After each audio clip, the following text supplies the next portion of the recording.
Everyone, and welcome to the ASPRS Mentors podcast. I'm Greg Stamnes, Chair of the ASPRS ECPC, or Early Career Professionals Council.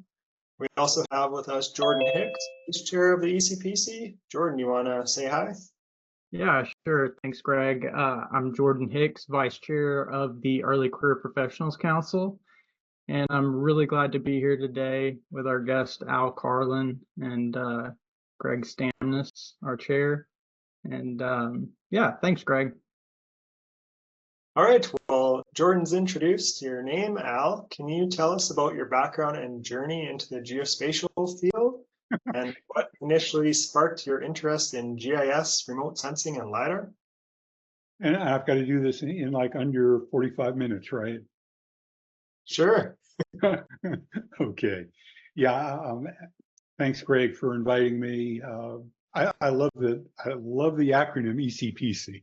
It just kind of rolls off your tongue. Anyway, to try to answer your question, it was a long and convoluted journey. I've got to tell you that. I started off my academic career in, of all things, physics and mathematics. And I've got to admit, I made it through all sorts of physics courses and mathematics courses, statistics courses. But when I hit relativistic relativity, I couldn't understand it. And I still don't. I really do not understand the mathematics behind relativistic physics. It was at that point that I decided I wasn't a physics major. And I took some summer courses at college and got really, really interested in genetics. So I ended up actually getting degrees in zoology as an undergraduate, because that was where the genetics courses were taught, and then in population genetics at master's and Ph.D. level. So my doctorate is in mathematical genetics, which is kind of fancy way to say statistics. It's really multivariate statistics. From there, I took a position at the University of Arkansas and ran into some really interesting characters there. I think, Jordan, you're from the university too, aren't you? Yes, so I'm from Arkansas. My grandfather taught at the University of Arkansas. I attended the University of Central Arkansas, but yeah, I'm from Arkansas and have strong ties to the university up there. Yeah. Well, then I'm sure you know there are a lot of really interesting characters at the university. Yes. And I happened to run into one. Unfortunately, he passed away a couple of years ago. He was in the zoology department also, a fellow named Kim Smith. And Kim introduced me to Landsat. And while many folks may or may not know, Arkansas was a test bed for the U.S. Fish and Wildlife for what they called in the early days their gap analysis back in the early 90s. Well, Kim got me interested in that, and because it was basically we were trying to statistically determine different land use classes from the Landsat imagery. So that kind of got me interested in that, which led me into a group of folks in the anthropology department at the university that Fred Limp, and they started a unit that was called the CAST, the Center for, I forget what the acronym, something Advanced Spatial Technologies, CAST. And it essentially was founded to do the analysis on the land use, on the Landsat data. Well, to make a long story short, Florida being a space grant, the University of Arkansas, of course, is a land grant university, but they also participate in the Space Grant Consortium. So that kind of got me into looking at or spending a summer at Stamnes Space Center. And the guys that I got involved with were playing with lidar, and they were literally taking these huge lasers and shining them at buildings to determine how far they were from the building. And like that was all she wrote. I mean, between the physics of the lidar and the timing and the computers and the statistics, I just got hooked. So that's where I am now. Awesome. Well, it's an interesting journey. So if you could go back, would you have changed like your educational journey or early job choices to be, if you wanted to be in the role you're in now? Like, what would you have changed? You know, if I knew that I was going to be doing this when I was an undergraduate, I probably would have stayed in physics. Look, you know, unfortunately at the time, solid state physics wasn't an area of great pursuit or great knowledge back in the 70s. So I think, you know, my advice, if somebody is really interested in this sort of thing now, I would, you know, look into the physics and computing sciences. You know, obviously along the way as a physics major, I took my share of computer courses, because back in the day, you know, you couldn't buy an app. The only way you got an app was you wrote your own. So can you touch on that? We always have we have a few regular attendees of our meetings that are interested in programming, Jordan included. So could you talk about programming in the early days, and what is Fortran 4 and 77? Yeah, well, back in the early days, I'm from New Jersey, is where I was born, and I went to Rutgers University. And back when I was at Rutgers in the late 60s, early 70s, we shared, Rutgers shared an IBM 360 computer with Princeton. And as luck would have it, and you know, it's just one of those things in life that you never know what's going to happen. My freshman roommate was assigned to me, and he was a computer major. And I had to take computer courses, so we both took kind of the same courses. And I know this fellow. I just saw him like a couple of months ago. We keep in touch regularly. We took computing programming courses, and back then, of course, with the IBM computers, we started with a course in assembly language, where you know you basically program register to register at a very, very, very low level at the computer. And the first course that we took was in Waterloo Fortran from Waterloo University. It was a dialect of Fortran 4 that at the time was called What For. And just brings back a lot of memories. We, you know, we started programming really basic things, and then you start, you know, looking at how to apply scientific formula and theories to programming. So, like I say, there weren't apps back then, so you wrote your own. And one of the first things that we did, and this was, believe it or not, back in the mid 70s, is we wrote what you would recognize now as a genetic algorithm, a learning algorithm to much not unlike a random trees algorithm in Fortran. And it took you a few hours to do that, I'm assuming? I'm going to say a couple of months. You get this, we're talking before we were using punch cards, and on a very rare weekend we were able to check out a terminal, and at the time this is going to sound incredible. We had a 30 baud modem. Compared to what we do now. So yeah, it took like several hours to transmit from our dorm room to the computer down in Princeton over a 30 baud modem. And you know, you had stack of computer cards like about that thick was the program, and then you had about that many as your data source. Oh, wow. So yeah, it was back in the old days.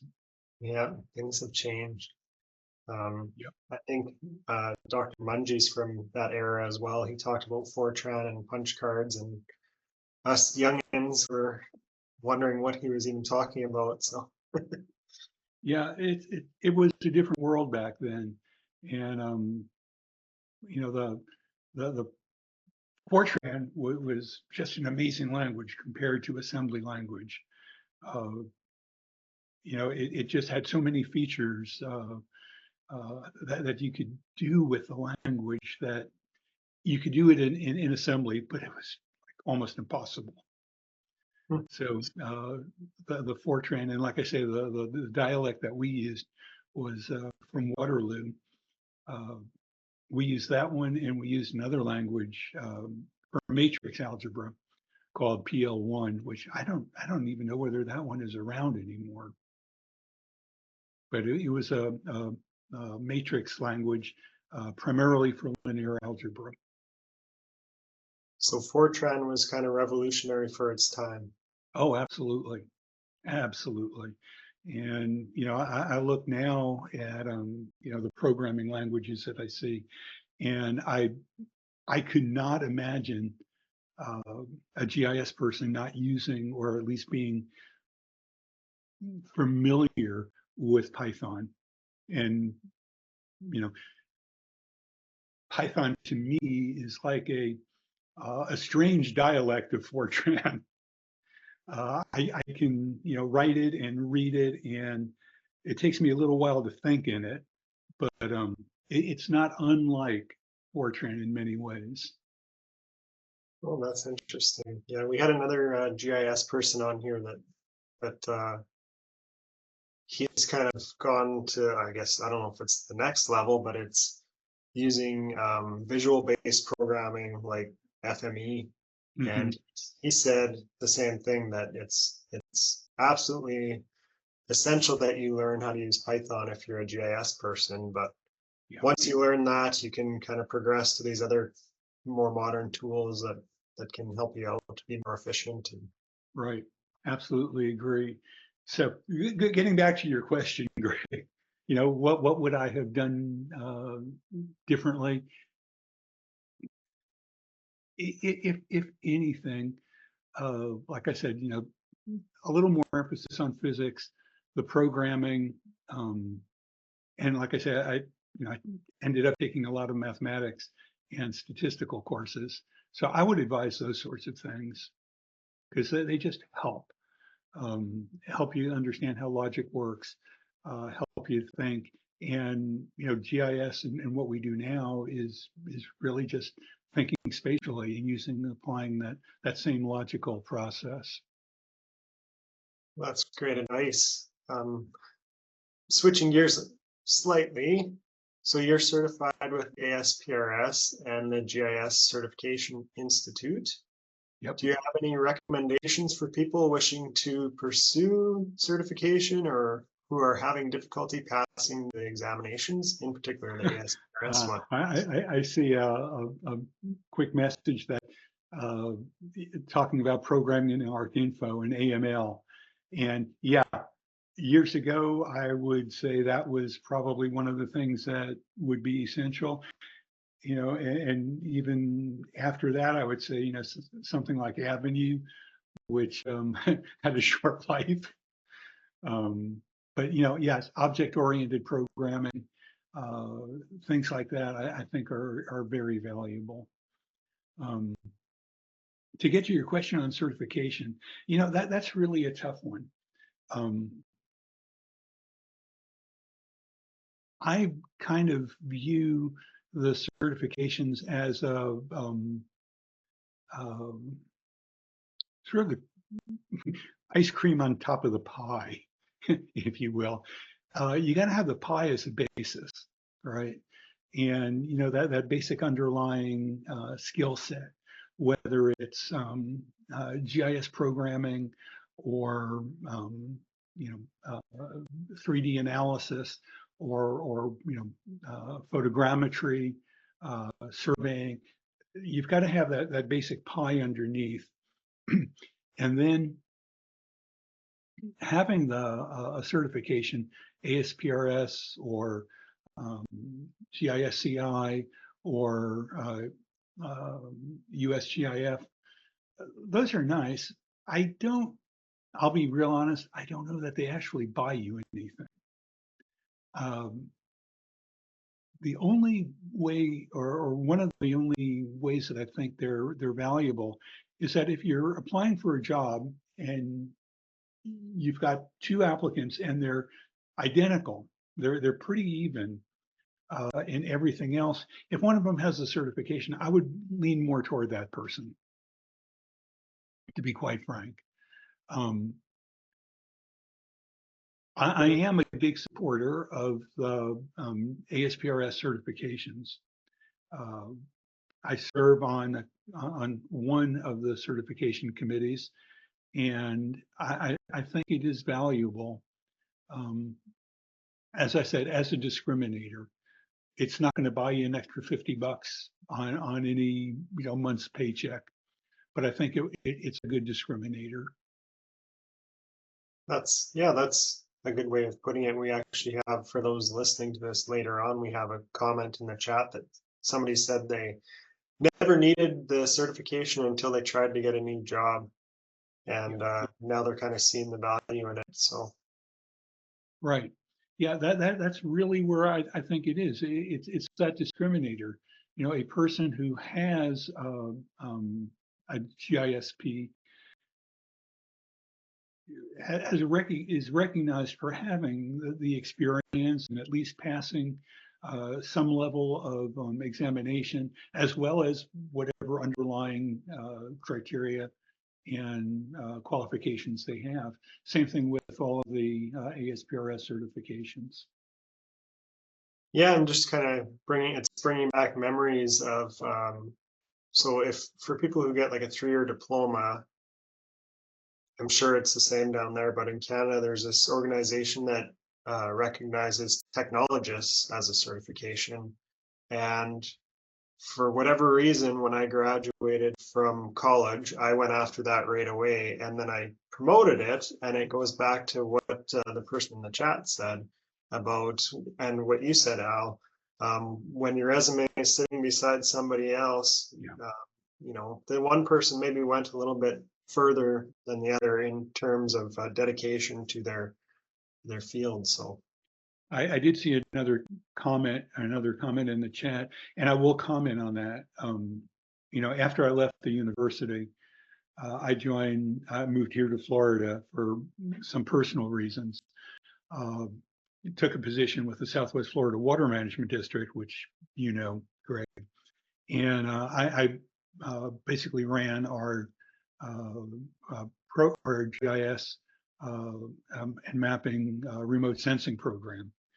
And that included photogrammetry and lidar as our remote sensing things. And one of the requirements on all of my RFPs was to have at least one CP, a certified photogrammetrist, as well as here in Florida by law, I had to have a professional surveyor and mapper, a licensed PSM. But those were the two required positions on every one of my remote sensing projects, was to have a CP and a PMS. I might have to take that strategy and apply it to my own organization here. Thinking about it, I don't think we have any requirements. And then you kind of run into the Wild West of lidar. Right. And again, I think I've told you on a couple of occasions now, we have 5 water management districts here in the state, and they all have the same requirements. we all play the rules or we all play the game by the same rules. That's good. So what role has involvement in ASPRS had in your career advancement or opportunities for mentorship and networking? And what benefits do you realize from ASPRS? Well, I'll tell you, a lot of the benefits are simply personal. They are a great group of people, and it's networking. I think that for me was the biggest benefit. Meeting people such as yourself and Jordan and folks that I see here, working with our national group and working for our national group. I've over the years that I've been with ASPRS, which I'm not sorry, it's like 31 years now that I've been with ASPRS. I look back and think of people like Brad Dorn at NASA that I had to interact or had the opportunity to interact with, Chris Aldridge out at Pacific Gas and Electric, and it's just a wide variety of people.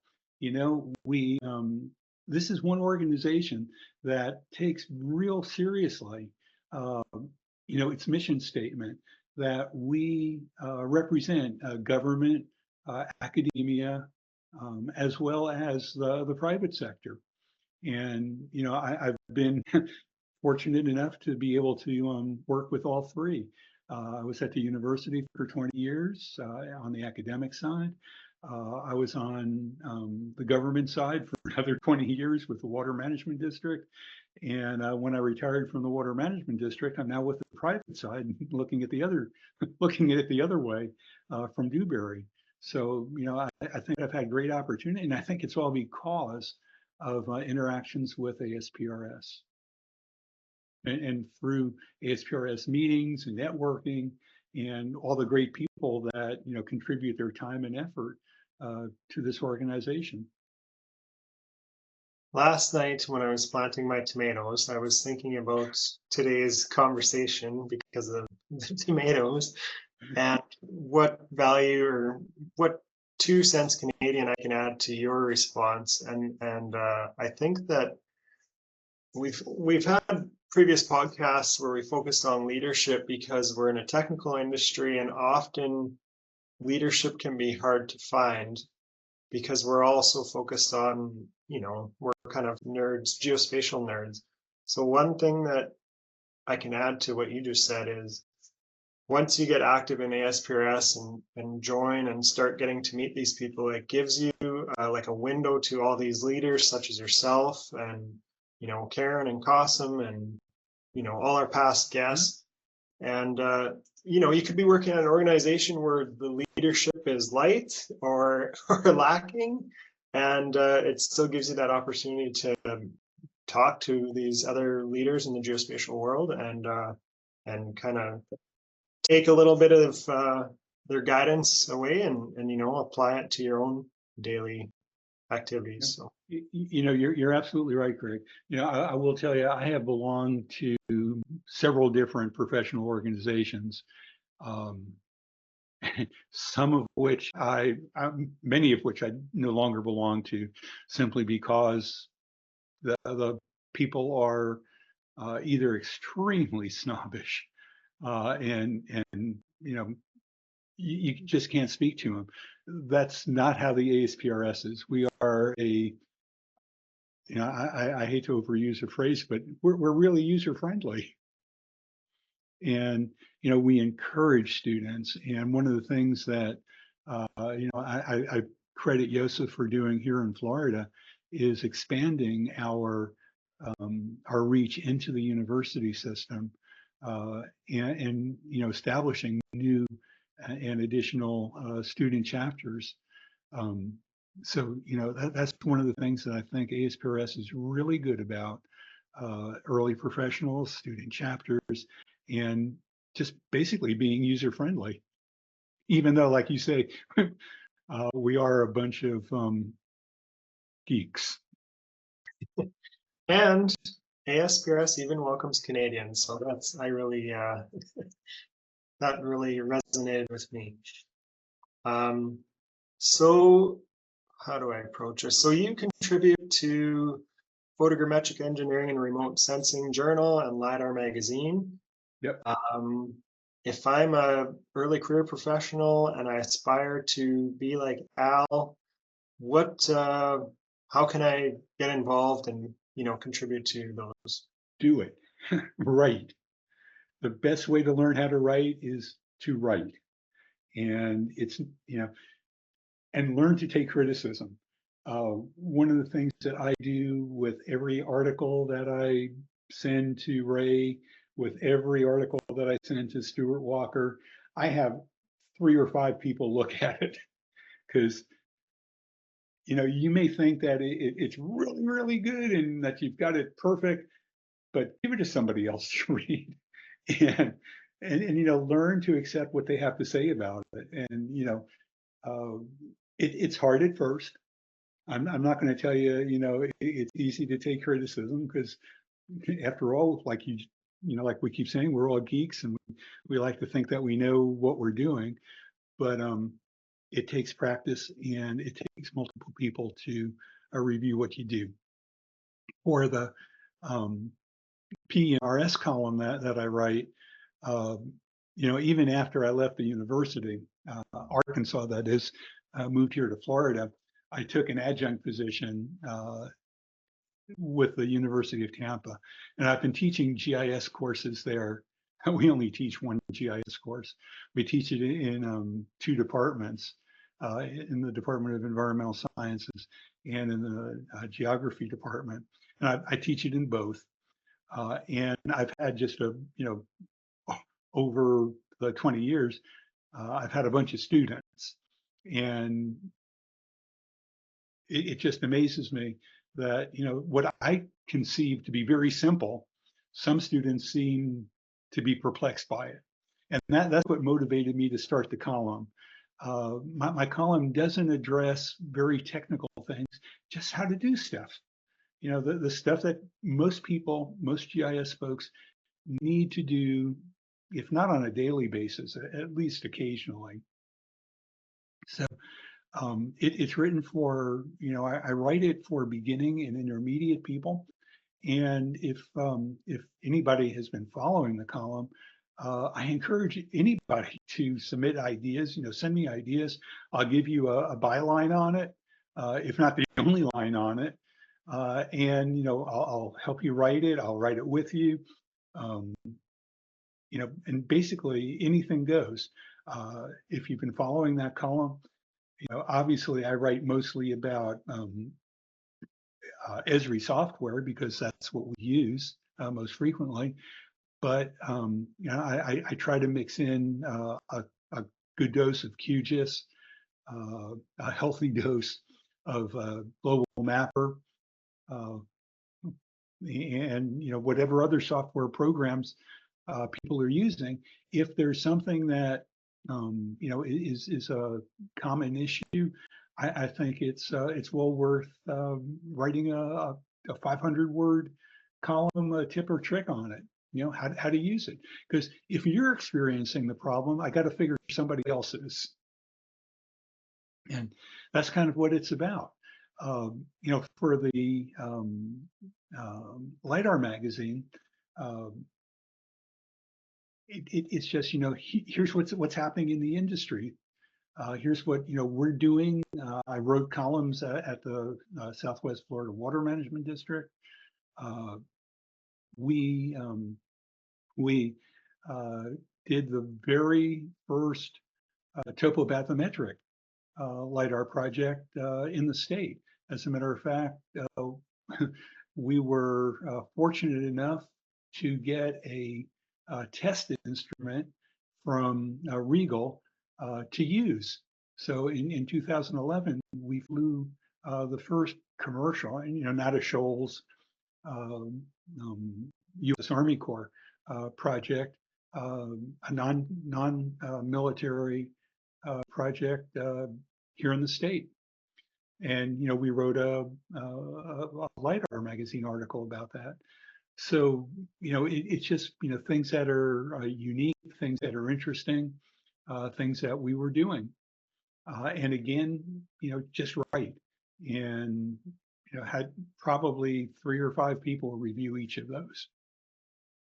So if anybody out there wants to write a column, it's not that I have a lack of ideas, because I've got like 5 or 6 months worth in the queue right now, and I'm never at a shortage for ideas because the students just keep giving them to me. But if anybody's got something that they think that others could benefit by, and that's really what the column's about, helping others. I'm happy to include it. So the benefits you receive are basically helping others by Yep. By contributing. I'm an old Boy Scout, by the way, so we help other people at all times. Well, that's great. So you touched on topobathymetric lidar. It's a relatively new application of lidar. This is 2011. Well, How is see, that's a bit of a That's Florida. Well, that's a bit of a misnomer. The Shoals lidar system, topobathymetric lidar, was actually developed before terrestrial lidar. Oh wow. Yeah, the Shoals system was, of course, designed for a military application. It was designed to find mines in harbors, which makes a great deal of sense for when it was constructed. And it actually predates taking that same, the same laser and frequency doubling it, or actually using it at its normal frequency, and shining it on the building down at Stamnes to determine terrestrial distances. Oh, the story you talked about before our recording here. What's that? Yeah, you talked about it at the start of the recording there, your interest in LiDAR. Yeah. So we commercialized, or of course, Regal commercialized it in the early 2010s, and Johannes was kind of ahead of his time, at least here in the U.S. We ran at the Water Management District. We ran a project in Manatee County using a Regal BG 820G, BQ 820G, and it was his experimental unit. We flew it, and we got great returns over an extinct. Well, it was a defunct Chinese vegetable field. Cabbage, carrots, and things like that. That was plowed up, and we were doing a restoration project on it. Flooded, and just great returns down to about 8 feet. Oh wow. 8 feet in water. And yeah, it was a really great project, and I've got to admit, we had a lot of fun doing it. I got to go out on a boat and do some checkpoints. That sounds like that kind of work. So topobathymetric lidar came first, then topographic lidar, but topographic lidar was commercialized first. Is that right? Yeah, pretty much. The topographic lidar, I think now is like, pretty much old hat. Yeah. It's become almost commoditized. When not unlike digital imagery. When we started with digital imagery, it was like really, really expensive and hard to obtain, and there were a couple of frame sensors, or then Leica came out with their push broom sensor, and it was like really, really expensive. And a lot of people were not real fond of it. And now digital imagery is kind of a commodity. You buy it off the shelf at like $25 a mile.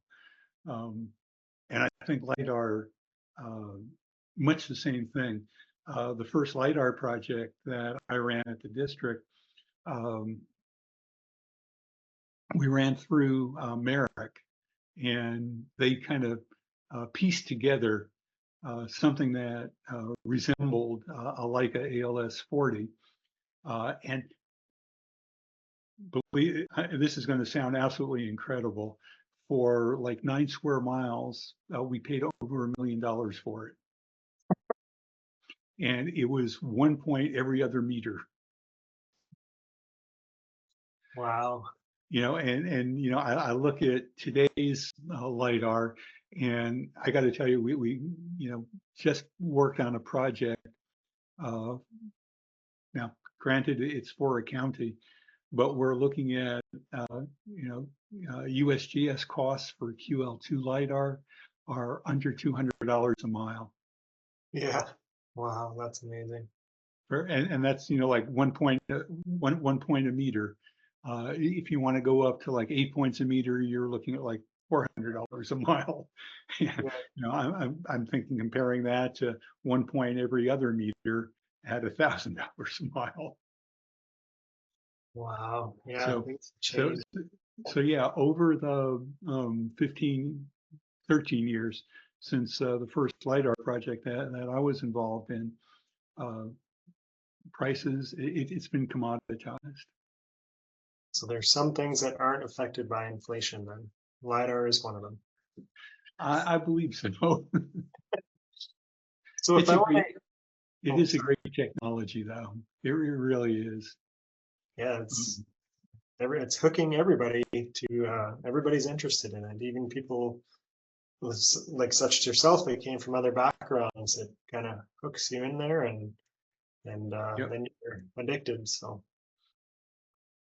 You if I didn't ask me how I got to the water management district, which is kind of its own little sideline story. sure, let's hear it. Well, yeah, I think well, I know I told you, you know, at the university, my main job was, or my main home, my main tenured home, was in genetics. And, you know, like I said, we had been writing genetic algorithms for a long, or I have been writing genetic algorithms for a long time. And that ultimately got me into multidimensional modeling. Genes behave independently of each other. So we model them in a multidimensional space. We model chromosomes and how genes interact in multidimensional space. And multidimensional, I'm talking like 13, 14, 15, 16 orthogonal axes, which, you know, you can't see in 14 dimensions. You know, we typically think in 3 dimensions. We can add in a 4th dimension. If you're really creative, you can add in a shadow dimension in 5th.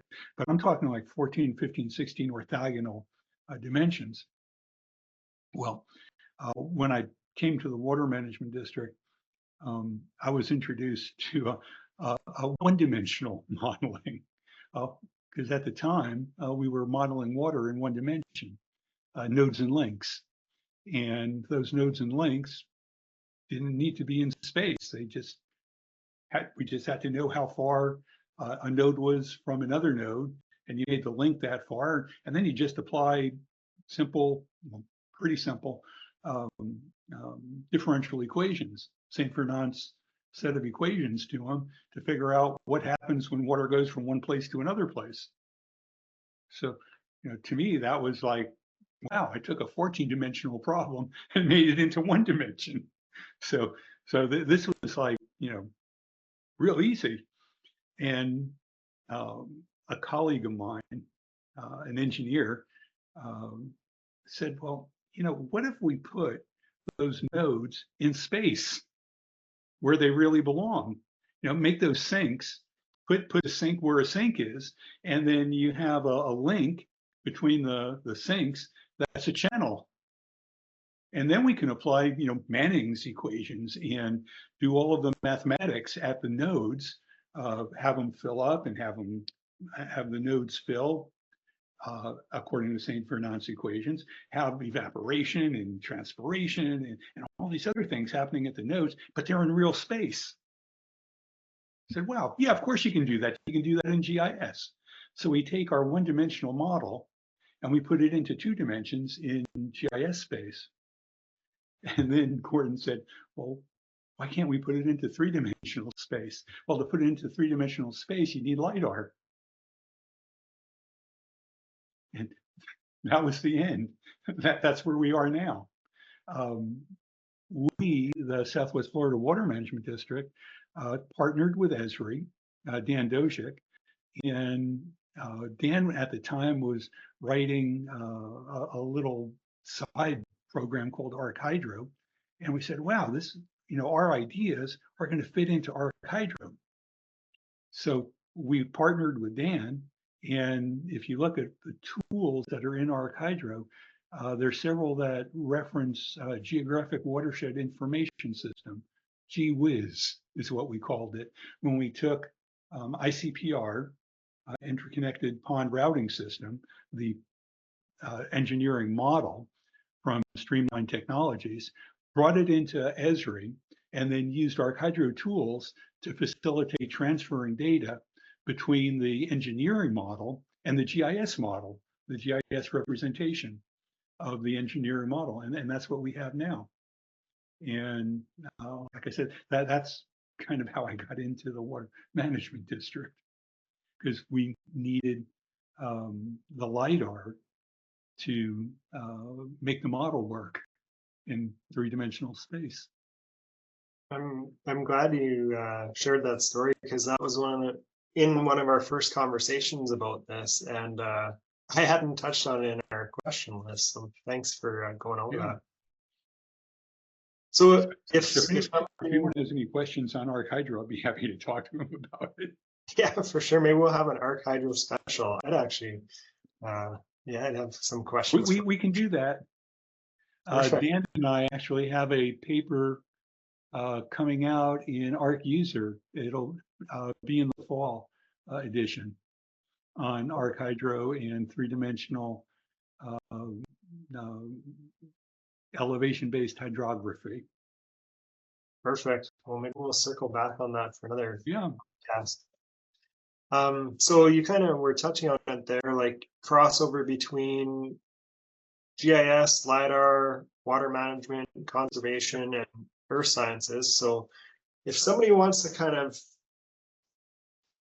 I guess the podcast is generally reaching out to people in the geospatial sciences, but if they want to cross over, do you have a recommended pathway to kind of, filling the gap between earth sciences and geospatial sciences?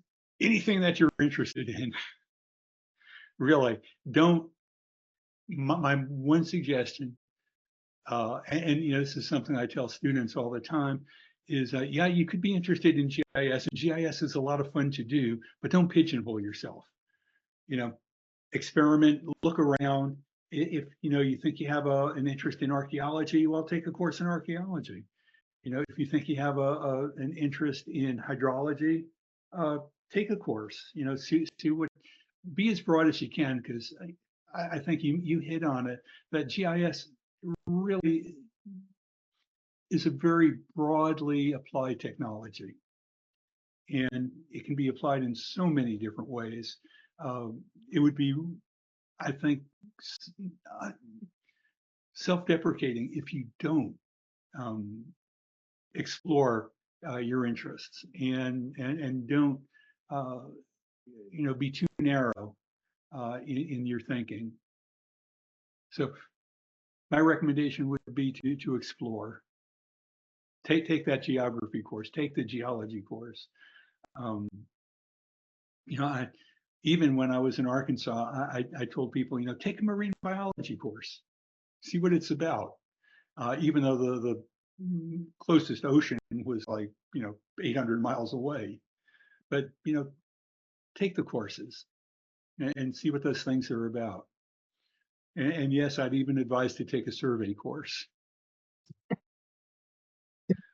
Because again, that really is important. I find myself talking more geodesy in my GIS courses than you probably get in a geodesy course. Yeah, I bet. It's always the coordinate systems, and the geodesy part of GIS often is just like a pull down and pick one, but you kind of need to know the background of which one you're picking and why you're picking it. So One of my favorite things is, and this is something I do in my GIS course, I'm going to say it was probably about 5 or 6 years ago. It was at a Geo Week conference. Merrick was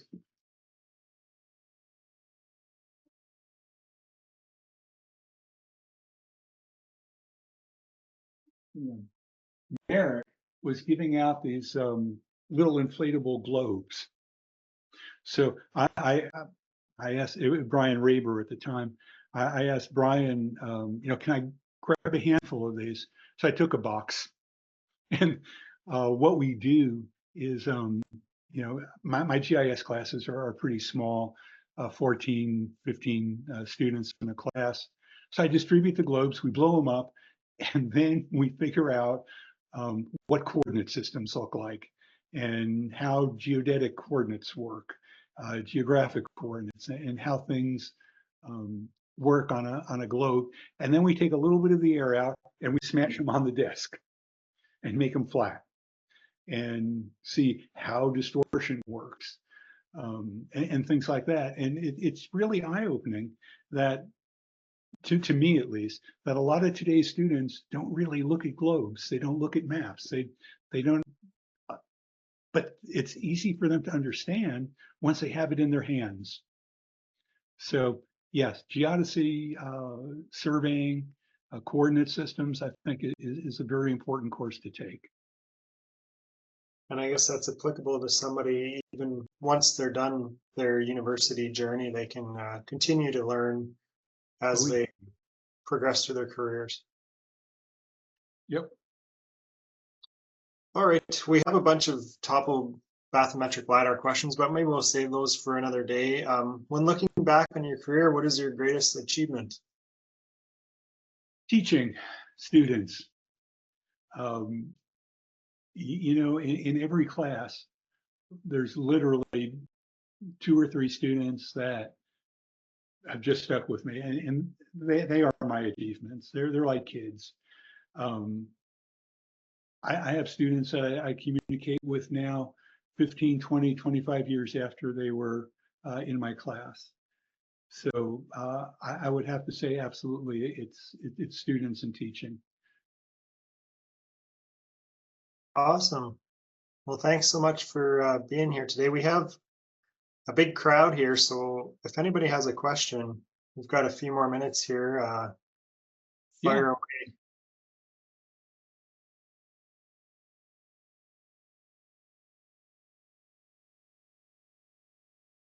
Oh, somebody's got their hand up. Yusuf. I like how you mentioned about thank you very much. This is really very inspiring, and really I have seen most of the podcasts like guest speakers. You have a unique journey and very impressive. Especially, I would say how you played a key role in contributing to the ASPRS success. And of course, you said about the benefit of being involved, which is like you mentioned, networking. And we are lucky to have somebody like you in Florida region. Really, you are one of the key people that allow Florida region to continue to grow. And you mentioned about the chapters. You have been doing a lot of good work for the workshops. So that gave us the space to work on the chapters and recruit future leaders, the students. So my question to you, you talked about your roommate in the university and how, being around people who are working with Fortran and Waterloo programming, you were among the early adopters of programming, I would say, at the time where computers were still, people are having hard time in using computers or understanding how computers are going to change our life. So And I like what you said about your math foundation along with the statistics. So as a combination, what's your message to the young people who are still at the university or young professionals who are still at their early career and somebody, their roommate or somebody is working in AI? Can you give us like a small, like from your experience? The only thing I would say is don't shy away from the mathematics courses. You know, Yeah. we have a tendency these days for students to stop at college algebra, and you really need more than college algebra to make it in a science in the sciences today. Don't stop at algebra. Go on, take as many statistics courses as you can tolerate. And like I say, I think it's the math, it's the statistics, and definitely learn at least one programming language. And if it's only going to be one, learn R, or I'm sorry, learn Python. Thank you very much. R is probably another good choice. Yeah, that's like number 2 at the water agency that I work at. Yep.